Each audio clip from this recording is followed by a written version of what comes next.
Hello everyone. Start करते हैं इस चैप्टर से which is basically materials, metals and non metals. Eighth class का साइंस का फोर्थ चैप्टर है ये एंड काफ़ी इंटरेस्टिंग चैप्टर है। इसमें कई सारे अच्छे अच्छे पॉइंट्स भी हैं, तो उनको पढ़ने से स्टार्ट करते हैं। सबसे पहली बात तो आप लोगों ने कई बार सुना होगा बहुत सारे मटेरियल्स का नाम, जैसे कि आयरन, एल्यूमिनियम, कॉपर।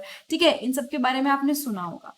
बट अगर हम कोई चीज़ बोलते हैं कि ये चीज़ मेटल है और ये चीज़ नॉन मेटल है, तो देर आर फ्यू थिंग्स जिसके बेसिस पे हम लोग बोलते हैं। मतलब कि ये नहीं कि हमने कोई भी चीज़ को रैंडमली बोल दिया कि ये मेटल है, ये वाली चीज़ नॉन मेटल है। कुछ प्रॉपर्टीज होती है, कोई चीज़ें हम देखते हैं, उसके बेसिस पे हम लोग डिसाइड करते हैं कि वेदर इट इज़ मेटल और नॉन मेटल या किस टाइप की चीज़ है। ठीक है। नाउ अब जैसे आप लोगों को ना एक छोटी सी टेबल दी हुई है, और वो टेबल का जो पर्पज है वो यही है कि आप लोग थोड़ा सा आइडिया लगा पाओ about the appearance of the metal और the hardness of the metal. जैसे कि एक आपने वर्ड सुना होगा, बहुत बार यूज होता है शाइनी, कि ये तो बहुत शाइनी है, ये बहुत डल लग रहा है। लाइक नॉर्मल लैंग्वेज में डेली लाइफ में ये यूज होता है। सो शाइनी इज समथिंग जो थोड़ा सा मतलब जिसमें से शाइन रिलीज हो रही हो, शाइन निकल रही हो। एंड इसके लिए एक पर्टिकुलर वर्ड यूज होता है जिसको हम बोलते हैं लस्टर। ठीक है। And if we talk about something dull, तो मतलब कोई ऐसी चीज जो बहुत ज्यादा शाइनी नहीं है, जो डल है, जिसकी अपियरेंस इज वेरी डल। ठीक है। एंड हार्डनेस पे भी आएंगे।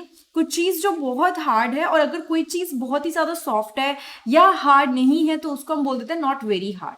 ठीक है। तो जब आप लोग ये टेबल कर लोगे ना, एक बेसिक सी एग्जांपल दे रही हूं, तो आपको काफी हद तक आइडिया लगेगा कि अच्छा ये चीज, ये चीज में ये प्रॉपर्टी है। नाउ उसने बोला कि क्या आप कुछ ऐसे मटेरियल्स का नाम ले सकते हो जिनको हम लोग मेटल बोलते हैं। लाइक अगर मैं भी आपको बोलूं तो आप लोग दिमाग में आई थिंक रिकॉल कर लोगे 2 से 3 मेटल्स तो आराम से, है ना। लेकिन इसने क्या बोला कि जो रेस्ट ऑफ द मटेरियल्स हैं, जो बचे हुए मटेरियल्स हैं, वो नॉन मेटल है। Material and metal are different. Material कुछ भी हो सकता है, एंड मेटल्स उनको हम किसी बेसिस पे, किसी चीज के भरोसे उसको बोलते हैं कि भाई ये मेटल। ठीक है। तो अब देखो, metals can be distinguished from non-metals on the basis of their physical and chemical properties। यानी कि हम लोग ये देखते हैं कुछ प्रॉपर्टीज ऐसी होती है, तो हम लोग मेटल की कुछ फिजिकल प्रॉपर्टी, कुछ केमिकल प्रॉपर्टीज दोनों को देखते हैं, तब आइडिया लगाते हैं कि वेदर इट इज समथिंग जो हम जिसे बोलना चाहिए कि ये मेटल है या ये नॉन मेटल है। ठीक है। Recall that lustre and hardness are physical properties. Lustre मतलब शाइन, एंड हार्डनेस मतलब अगर मैं बोल रही हूँ कोई चीज सॉफ्ट है, कोई चीज हार्ड है। Suppose if I pick up this paper, this piece of cloth right now, तो I can say it's not hard, it is very soft, I can say that. ठीक है। But if I pick up this mouse, तो मैं इसको touch करके बता पा रही हूँ कि ये हार्ड है। तो कहीं ना कहीं मैं बोल सकती हूँ कि this is not metal, and there are some things जिससे ये मेटल का बना हुआ है। ठीक है। कुछ चीजें इसके अंदर ऐसी हैं जिसको मैं मेटल का बोल सकती हूँ, not all but few things are there. ठीक है। तो आपको एक टच करने से आइडिया लग गया इस चीज का, है ना। तो ऐसी बहुत सारी प्रॉपर्टीज होती है जिससे हम लोग आइडिया लगा सकते हैं। इस पूरे जो ये 8th क्लास का चैप्टर है ना, इसमें हम लोग एक ही बार में सब कुछ नहीं पढ़ने वाले, पार्ट्स में पढ़ेंगे। तो सबसे पहले फर्स्ट प्रॉपर्टी की तरफ मूव करते हैं। देखो, physical properties of metal and non metal. आपने कभी भी देखा है कि कोई ब्लैक स्मिथ, यानी जिसे हम बोलते हैं ना, जो लोहा बनाते हैं, लोहे से चीजें बनाते हैं, तो बेसिकली लोहार भी बोल देते हैं, ब्लैक स्मिथ को आयरन के पीसेस को बहुत तेज तेज बीट करते हुए बेसिकली वो क्या करते हैं, आयरन को शेप देने की कोशिश करते हैं, कोई ना कोई चीज की फॉर्म में, या तो स्पेड या शोवल या एक्स, मतलब अलग अलग चीजों में वो कन्वर्ट करने की कोशिश करते हैं आयरन को। ठीक है। Do you find a change in the shape of these articles on beating. तो जब आप इसको बहुत तेज तेज बीट करते हो, तो क्या आपको कोई चेंज शेप में दिखता है। Do you find any change, मतलब कोई चेंज या कोई चीज आपको दिखती है कि जब उसको बीट किया गया तो उसकी जो नॉर्मल शेप थी वो वैसी नहीं रही, अब चेंज हो गई।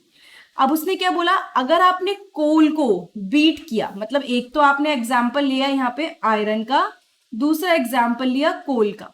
वो कह रहा है कि आयरन को जब आपने बीट करने की कोशिश करी, आपने कोई ना कोई चेंज ऑब्जर्व करा, बट अगर कोल को भी बीट करोगे तो क्या आप सेम डिफरेंस नोटिस करोगे, मतलब सेम चीजें नोट करोगे जो आयरन के साथ हुई थी।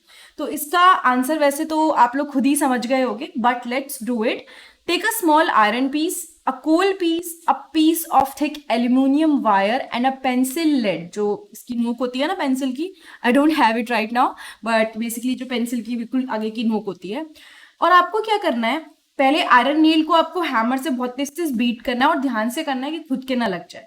एल्युमिनियम वायर को भी करना है और सेम चीज आपको कोल पीस और पेंसिल लीड के साथ देखनी है।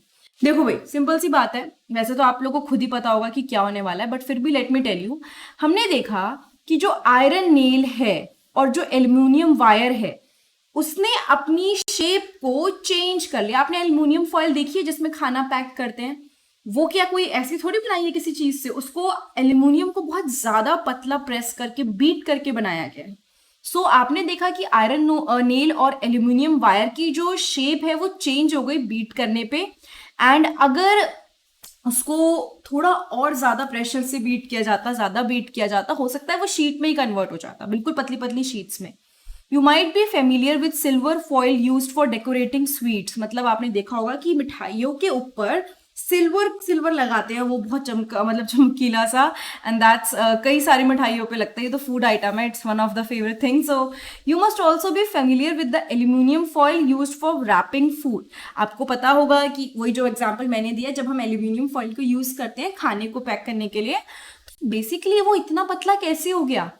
मेटल की property number 1, first property of metal, that is the property of metal by which they can be beaten into thin sheets is called malleability। फिर से सुनिए, अगर हम मेटल को बिल्कुल पतली पतली शीट्स में कन्वर्ट करते हैं तो ये जो प्रॉपर्टी होती है मेटल की शीट्स में कन्वर्ट होने की, इसको हम लोग malleability बोलते हैं। This is a characteristic property of metal. ये एक बहुत ही मेन जैसे फीचर है मेटल का। You can't see this property in non metal.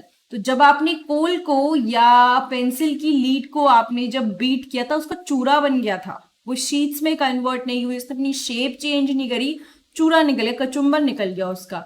So they come under the category of non metal. And हमारा जो ये आयरन नेल है या एल्यूमिनियम है, they come under the category of metal. तो अगर आपसे मैं पूछूं कि पहला डिफरेंस बता दीजिए मुझे मेटल और नॉन मेटल में, you should be very confident and should tell कि ये दैट इज मेलेबिलिटी, कि जिसमें मेटल जो है वो पतली पतली शीट्स में हम लोग कन्वर्ट कर देते हैं, लेकिन नॉन मेटल के साथ हम ऐसा नहीं कर सकते। एंड अगर कोई आपसे पूछता है कि इसको एग्जाम्पल के थ्रू समझाओ, तो आप ये मेटल, कोल, लीड या फिर एल्युमिनियम वाला एग्जाम्पल बड़े आराम से ले सकते।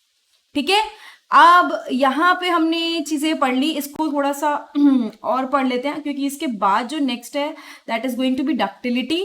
But let me just make it clear कि ये वाले पार्ट में हम लोग मेलेबिलिटी ही पढ़ेंगे। अगर आप कहें तो मैं इसको एक बार आपको रिवाइज करा दूं, because next would be electrical conductivity and this part is only about malleability. तो फर्स्ट पार्ट में जो हमने वीडियो में जो फर्स्ट पार्ट पढ़ा, दैट वाज अबाउट कि मेटल और नॉन मेटल को हम लोग सर्टेन फीचर्स की वजह से, लाइक फिजिकल और केमिकल प्रॉपर्टीज के बेसिस पे डिफ्रेंशिएट करते हैं कि भाई ये मेटल है, ये नॉन मेटल है। एक तो आप पढ़ते पढ़ते आपको आइडिया हो जाएगा, that is a different thing, लेकिन आपको अगर सबूत देना पड़ जाए कि ये क्यों है, तो आपको उस बारे में कॉन्फिडेंस होना चाहिए। सो फर्स्ट प्रॉपर्टी जो हमने इस वीडियो में कवर करी दैट इज मेलेबिलिटी। इसके बाद देयर सम थिंग्स जो हम कवर करेंगे नेक्स्ट वीडियो में, इलेक्ट्रिकल कंडक्टिविटी एंड डक्टिलिटी को और सोनोरस तीनों को हम साथ में कवर कर लेंगे। उसके बाद हम लोग केमिकल प्रॉपर्टीज पे आ जाएंगे मेटल एंड नॉन मेटल की। ठीक है, so I think we should move forward and let's end this video here. अगर आपको 8th की साइंस की कोई भी वीडियो एनसीईआरटी पे बेस देखनी है, ज्यादा टाइम वेस्ट करे बिना, तो व्हाट यू कैन डू, वहाँ पे साइंस की प्लेलिस्ट बनी हुई है, वहाँ पे जाके आप ये वीडियोस देख सकते हैं। उसके अलावा आप लोग 7th एंड 6th की भी प्लेलिस्ट चेक कर सकते हैं। साइंस की अलावा हिस्ट्री, ज्योग्राफी की भी प्लेलिस्ट है जिसपे कुछ चैप्टर्स आपको मिल जाएंगे जो काम के होंगे आपके। And I think that's it for today. And अगर वीडियो अच्छी लगी तो लाइक, कमेंट, सब्सक्राइब और शेयर करना मत भूलिएगा। If you have any question related to this particular topic, आप कमेंट सेक्शन में कमेंट कर दीजिएगा। बाकी मैं प्लेलिस्ट के लिंक कमेंट में भी, जो हमारा डिस्क्रिप्शन बॉक्स है, वहां पे भी पेस्ट कर दूंगी। Thank you so much.